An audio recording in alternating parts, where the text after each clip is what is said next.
साथियों, हम लोगों के दिमाग में कई बार ये सवाल जरूर आता होगा कि ये जो टेंस होता है, क्या यही टाइम है?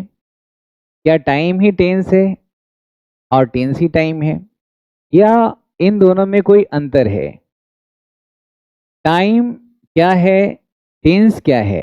इन दोनों को समझने के लिए बेसिक पॉइंट याद रखना है कि टाइम इज रियल लाइफ और tense is grammar. Time is real life and tense is grammar. यानी कि रियल लाइफ में जो घटना होता है उसका समय, जो वास्तविक जीवन में जो भी घटना होता है वो तो उसी समय होता है। घटना का समय चाहे तो पास्ट का होगा या प्रेजेंट का होगा या फ्यूचर का होगा। यानी कि समय जो है वो तीनों काल में आप बताते हैं, प्रेजेंट, पास्ट और फ्यूचर। और ये रियल लाइफ के हैपनिंग को, डूइंग को बताता है। और टेंस ग्रामर है, यानी कि टेंस एक टूल है ग्रामर का जो टाइम से संबंधित आइडिया देता है। रियल लाइफ में जो घटना होता है उसका जो समय होता है उसको हम तीन भाग में बांटते हैं, और टेंस जो है वो एक ग्रामर का टूल है जिसके माध्यम से हमें टाइम से संबंधित आइडिया मिलता है।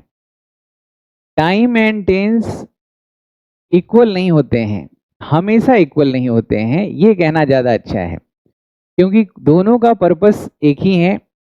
लेकिन टाइम पे कोई ग्रामर का रूल काम नहीं करता है। जैसे कि आप प्रेजेंट इंडेफिनिट टेंस पढ़ते हैं तो आपको पता है कि टेंस है तो वर्ब के फॉर्म को पढ़ना पड़ेगा समय जानने के लिए। ग्रामर है ये, यानी कि नियम से बंधा होगा। लेकिन टाइम में कोई नियम नहीं चलता है, वो वास्तविक जीवन से संबंधित है। जैसे घड़ी हमारा समय बताता है, टेंस नहीं। और टेंस वर्ब का फॉर्म है, एक टूल है ग्रामर का जिससे हम समय को बताते हैं। जैसे प्रेजेंट इंडेफिनिट टेंस पढ़ते हैं तो आपने हमेशा पढ़ा होगा कि प्रेजेंट इंडेफिनिट टेंस में मेन वर्ब जो हम यूज करते हैं, वर्ब का फॉर्म, वो वर्ब का फर्स्ट फॉर्म होता है या फिफ्थ फॉर्म होता है।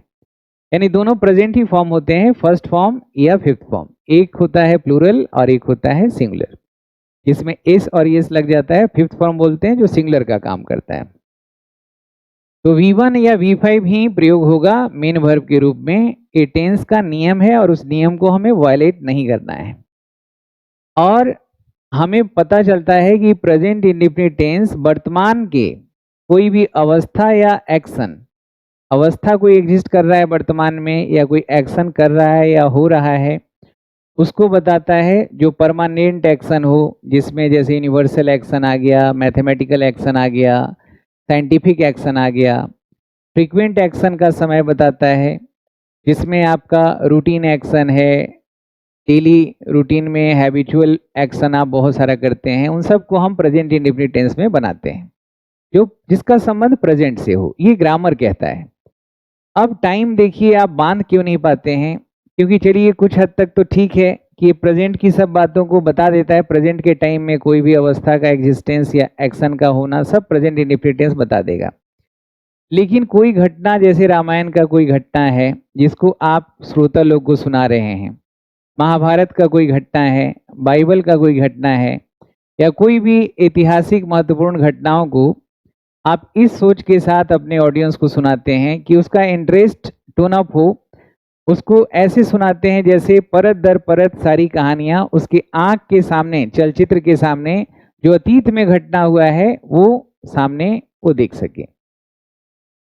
जैसे कि अगर आप कहते हैं, रामायण का एक वाक्य लेते हैं कि रावण सीता जी का अपहरण करता है, तो उसके लिए क्या करता है कि रावण सीता जी को धोखा देने के लिए सोने का हिरन भेजता है, और राम और लक्ष्मण उस हिरन के पीछे जाते हैं। और उसी समय रावण साधु का भेष बदल के सीता जी के पास आता है और भिक्षा मांगता है। भिक्षा देने के लिए सीता जी बाहर आती हैं, तब रावण असली रूप में आता है और सीता जी का अपहरण करता है, और वायु मार्ग से अपने पुष्पक विमान से वो जाता है। तभी जटायु उनका रास्ता रोकता है। अब ये घटना जो है, ये घटना तो पास्ट का हुआ है, लेकिन आप देखेंगे कि सारा प्रेजेंट इंडेफिनिट टेंस में बनाया गया है। ऐसा क्यों? ऐसा हम इसलिए करते हैं कि पास्ट की चीज़ों को बहुत इंटरेस्टिंग ढंग से प्रेजेंट में बताए। अब सवाल यही आता है कि प्रेजेंट इंडेफिनिट टेंस तो प्रेजेंट के एग्जिस्टेंस को बताता है या प्रेजेंट के एक्शन को बताता है। ये तो घटना प्रेजेंट का है नहीं, ये तो पास्ट का है। तो फिर यहाँ पे मैं ये जो कहा कि टाइम एंड टेंस कई बार एक नहीं होते हैं, यानी कि tense is not equal to time always. हमेशा टेंस जो है टाइम के बराबर नहीं होता है। अब यहाँ टेंस प्रेजेंट इंडेफिनिट टेंस का रखा गया है, और आप जो बताते हैं जो घटना आप बता रहे हैं उसका प्रेजेंट से कोई कनेक्शन नहीं है, वो तो पास्ट में घटित हो चुका है, प्रेजेंट से कोई कनेक्शन ही नहीं है। तो ये बात बिल्कुल सही है कि टाइम एकदम अपने आप में यूनिवर्सल कॉन्सेप्ट है, उसका ग्रामर के नियम से कोई लेना देना नहीं है, उसको आप मानते नहीं। यानी घड़ी जो है वो हमें टाइम बताता है, और टेंस वो एक टूल है जो टाइम से रिलेटेड आइडिया देता है।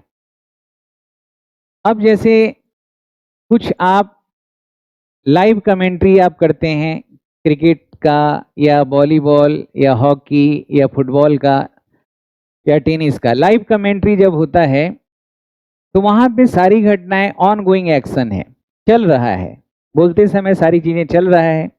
इसके लिए टेंस के नियम के हिसाब से कहता है कि प्रेजेंट कंटिन्यूअस टेंस से बनाओ।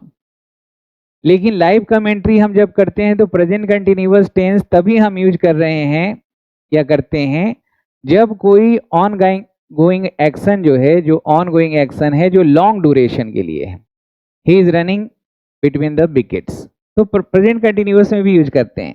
तो लाइव कमेंट्री में प्रेजेंट इंडेफिनिट टेंस का यूज इसलिए करते हैं कि घटनाएं, फैक्ट्स जो है तेजी से बदलती है, और उस घटनाओं को अनफोल्ड करने के लिए, एक एक घटना अनफोल्ड हो रहा है आपके आंख के सामने, तो प्रेजेंट इंडेफिनिट टेंस का प्रयोग करते हैं। हालांकि टेंस कहता है कि प्रेजेंट कंटिन्यूअस से बनाएं।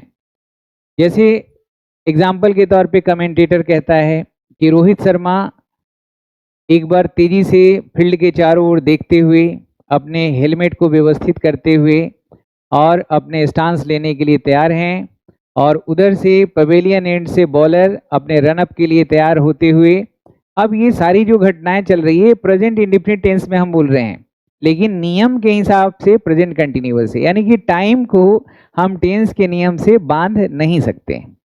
टेंस एक वर्ब का फॉर्म है जो एक टूल की तरह हम यूज करते हैं घटनाओं का और साथ ही साथ अवस्था का समय बताने के लिए। दूसरा जो गलती करते हैं, 90% जो गलतियां पढ़ने और पढ़ाने में करते हैं वो ये होता है कि टेंस को हम समझते हैं कि ये वर्ब का फॉर्म है जो एक्शन का समय बताता है, और अवस्था हम मिस कर जाते हैं। जबकि हमें ये बोलना चाहिए कि टेंस वर्ब का वो फॉर्म है जो एक्शन का समय बताने के अलावा अवस्था, यानी कोई चीज का अवस्था क्या है, उसका एग्जिस्टेंस जो है उसका भी समय बताता है। अब वर्ब एक्शन ही तो सिर्फ नहीं बताता, अवस्था भी बताता है, तो दोनों चीजों को हमें लेके चलना चाहिए। सही है। जैसे एग्जाम्पल के तौर पे आप देखेंगे कि एक्शन जब होता है, यहाँ प्रेजेंट इंडेफिनिट टेंस का आप देखिएगा कि प्रेजेंट इंडेफिनिट टेंस में यहाँ पे 4 एग्जाम्पल्स दिया हुआ है। पहला में आप वर्ब का फॉर्म देखिए, डाई है, और डाई जो लिखा हुआ है ये हमारा एक्शन वर्ब है जो हैपनिंग नेचर का है। दूसरा जो अंडरलाइन सेंटेंस में देखेंगे किल, जो हमारा एक्शन वर्ब है, और थर्ड और फोर्थ में देखेंगे कि स्टेट वर्ब है जिसमें हैज स्टेट ऑफ पोजीशन बता रहा है कि सब्जेक्ट के पास क्या है, और यहाँ फोर्थ में आप देखेंगे वर्ब जो है स्टेट ऑफ बीइंग बताता है। यानी एक्शन 2 तरह का होता है, होना या करना, और स्टेट भी 2 तरह का होता है कि पोजीशन और बीइंग, यानी कि क्या है सब्जेक्ट के पास और सब्जेक्ट खुद क्या है, वो स्टेट ऑफ बीइंग होता है। अब ये सारे चीजों को लेके चलते हैं। अब ये चारों एग्जाम्पल जो है प्रेजेंट इंडेफिनिट टेंस के हैं, लेकिन हम बस यहाँ एक्शन तक लिमिट करते हैं, इसको नहीं समझते हैं तो गड़बड़ हो जाता है। इसी तरह से आप देखिएगा पहला सेंटेंस में जो वर्ब है वो हैपनिंग नेचर का है, दूसरा में डूइंग नेचर का है, तीसरा में स्टेट ऑफ पोजीशन है, और चौथा में स्टेट ऑफ बीइंग है।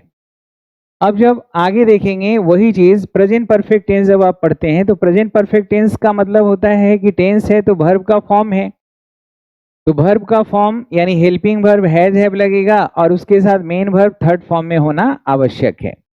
अब यहाँ एक्शन और अवस्था दोनों को लेके चल रहे हैं। अंडरलाइन पार्ट में वर्ब को देखिएगा, वर्ब को देख के आप पहचान गए कि प्रेजेंट परफेक्ट है चारों, लेकिन एक में हैपनिंग नेचर का है, दूसरे में डूइंग नेचर का है, तीसरे में पोजीशन बता रहा है और चौथे में स्टेट ऑफ बीइंग है। अब ये सब प्रेजेंट का है। तो एक गलती हम ये भी करते हैं कि जब हम टेंस पढ़ते हैं तो हम सिर्फ एक्शन वर्ब के का टाइम को जानने का प्रयास करते हैं, स्टेट ऑफ पोजीशन और स्टेट ऑफ बीइंग का प्रयोग चारों में नहीं करते हैं।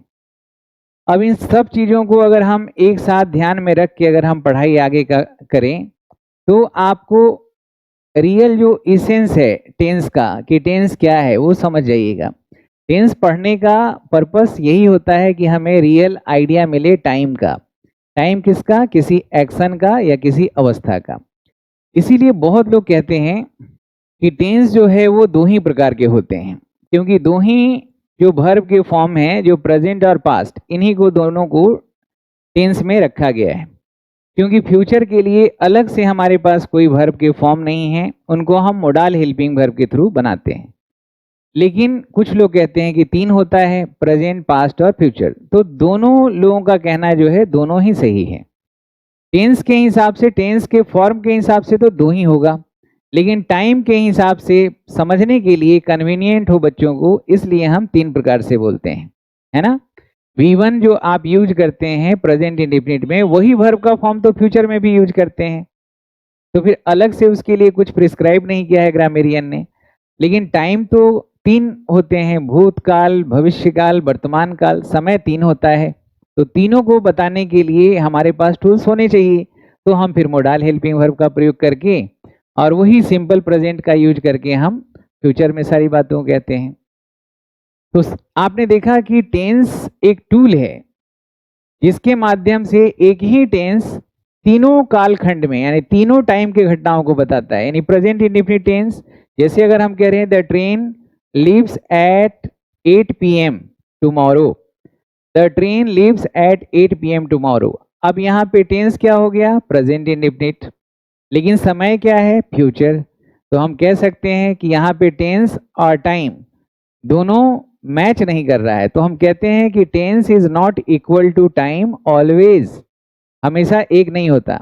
अब वही प्रेजेंट इंडेफिनिट टेंस के माध्यम से हम पास्ट के कहानियां नरेट कर रहे थे, हम प्रेजेंट कंटिन्यूअस की चीजों को भी हम प्रेजेंट इंडेफिनिट में कह रहे थे लाइव कमेंट्री में।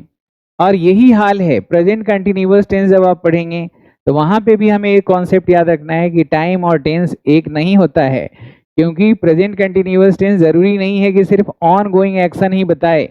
जैसे अगर मैं कह रहा हूं कि I am reading Chetan Bhagat novel this days, तो अभी जब मैं बोल रहा हूं उस समय ये कार्य नहीं है, आजकल मैं पढ़ रहा हूं, हो सकता है 2-4-5 घंटा पहले पढ़ा होगा या 2-4 दिन पहले पढ़ा होगा, फिर आगे भी पढ़ेंगे, अभी तो नहीं चल रहा है। तो हम टाइम को कभी भी बाउंड नहीं कर सकते टेंस के रूल से। यानी दोनों कॉन्सेप्ट को दिमाग में रख के अगर हम टेंस पढ़ें, इनके सीक्वेंसेस को समझें, और टेंस में कई ऐसे वर्ब के फॉर्म हैं जो इमेजिनरी, रियल नहीं, इमेजिनरी चीज़ों को बताता है। प्रेजेंट और पास्ट और फ्यूचर के इमेजिनरी चीज़ों के लिए, उसके लिए अलग वर्ब के फॉर्म का प्रयोग हम करते हैं। तो इन सब को जब हम मिला के देखते हैं तब हमें कई बार है कि रियल टाइम हमें बताना नहीं है, हमें बस इंटेंशन बताना है, तो वहाँ पे हम हर बार मूड का प्रयोग करते हैं V1, और वही मूड का प्रयोग हम कंडीशनल में भी यूज करते हैं। तो पूरा कॉन्सेप्चुअल जब हम डिस्कस करते हैं तो चीज़ें बहुत अच्छा हो जाता है। दोस्तों, जैसा कि आपको पता है कि SSC CGL 2025 की तैयारी में सारे बच्चे लगे हुए हैं, अभी प्री की तैयारी में लगे हैं, उसके बाद मेन का आएगा। इसके बाद अलावा बहुत सारे बच्चे CPO के देने वाले हैं, स्टेनोग्राफर हैं, CHSL हैं। तो किसी भी एग्जाम की आप तैयारी कर रहे हैं, इसके लिए मैंने 2 पैकेज आपको देने का निर्णय किया है। ये कोर्स है a complete package of 6 courses, यानी कि 6 जो अलग अलग सेपरेट कोर्स आप लेते हैं उसको आप एक ही पैकेज में प्राप्त कर सकते हैं। और एक ही पैकेज में ग्रामर का सेपरेट कोर्स मिल गया जिसमें सिर्फ ग्रामर डिस्कस कर रहे हैं, वोकेबलरी का है जिसमें सिर्फ वोकेबलरी डिस्कस कर रहे हैं, रिटेन है तो रिटेन, और रिटेन के पहले ट्रांसलेशन का सेपरेट कोर्स। और इसके अलावा प्रीवियस ईयर क्वेश्चंस जितने भी पूछे गए हैं एग्जाम में उनके लिए सेपरेट कोर्सेज, और स्पोकन इंग्लिश का भी इसमें है। तो इस पैकेज में ये 6 कोर्स के अलावा 8 बुक्स भी हम दे रहे हैं।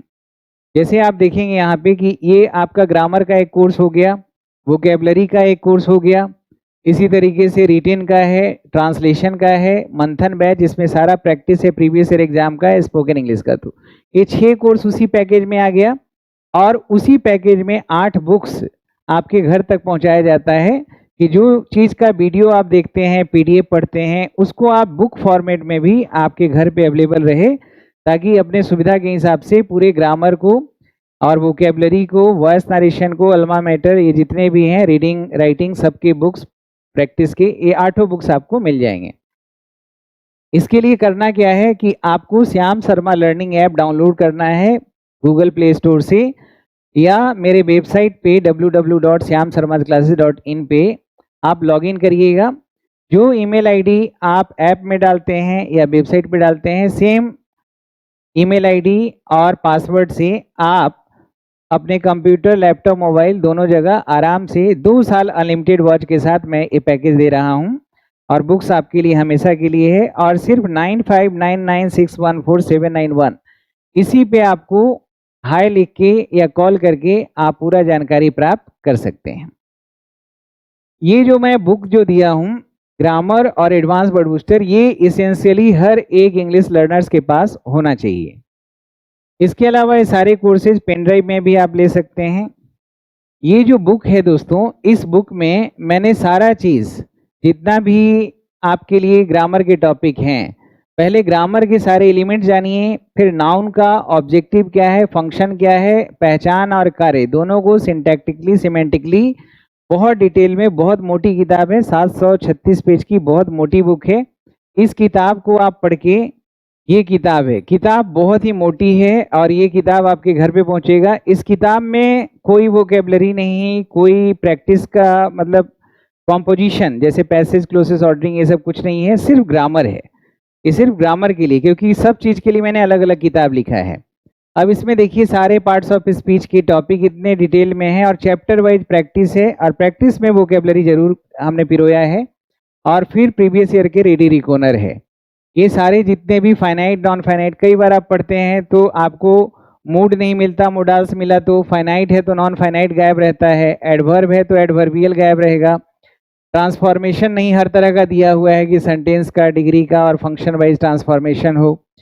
आपका वॉइस जो है इतना विस्तृत और इतना ऑथेंटिक तरीके से वॉइस नरेशन को दिया हुआ है। मॉडिफायर भी यहाँ पे है, सब्जेक्ट वर्ब एग्रीमेंट यानी syntax, punctuation marks, clipped sentences, और लास्ट में वर्ड वोकैब्स कैसे बनता है कि कैसे हम नाउन से एडजेक्टिव, वर्ब, एडवर्ब हम बनाते हैं, ये सारे हम रूल्स को लास्ट में दिए। और एक और मैं लाइव क्लास में दे रहा हूँ उनके लिए जो जिनके परिवार जो हैं बाहर रहते हैं, विदेश में रहते हैं, जो इंडिया ओरिजिन से हैं या इंडिया और सब कंटिनेंट कंट्री से बहुत सारे लोग हैं जो बाहर में रहते हैं, और जो अपने अपने टाइम जोन में के हिसाब से लाइव बैचेज चाहते हैं, उनके लिए ये आपका live NRI English improvement course आपको दिया गया है।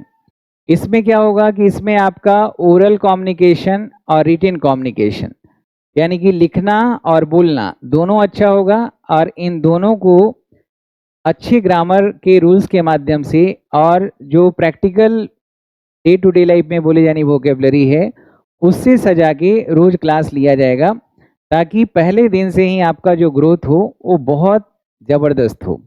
तो ये बैच उनके लिए है जो बाहर में पढ़ते हैं या इंडिया में भी हैं, लेकिन जिनका फोकस रिटेन और ओरल कम्युनिकेशन को अच्छा करना है, उनके लिए है। और जैसे जैसे बच्चों का जो स्टेटस है, जिनका जैसा जो ग्रामर में या वोकेबलरी में पहले से स्ट्रांग है, उनके लिए अलग बैच सॉर्टिंग करेंगे, और जिनका कमज़ोर है उनका अलग, और 1-to-1 अटेंशन भी देने का इसमें प्रोग्राम हमने रखा है। तो आज हम लोग इन्हीं शब्दों के साथ आज का सेशन समाप्त करते हैं। और अगले सेशन में हम कुछ और ऐसे आपके मन के जो डाउट हैं उसको मैं समझते हुए उसी पे वीडियो बना के आपके लिए लाऊंगा। आज आपको टाइम और टेंस से रिलेटेड ये वीडियो कैसा लगा, अपना विचार जरूर कमेंट बॉक्स में डालेंगे। अपना ख्याल रखेंगे, खुश रहेंगे, हंसते रहेंगे, मस्त रहेंगे, जहाँ भी रहें आबाद रहें। जय हिंद, जय भारत।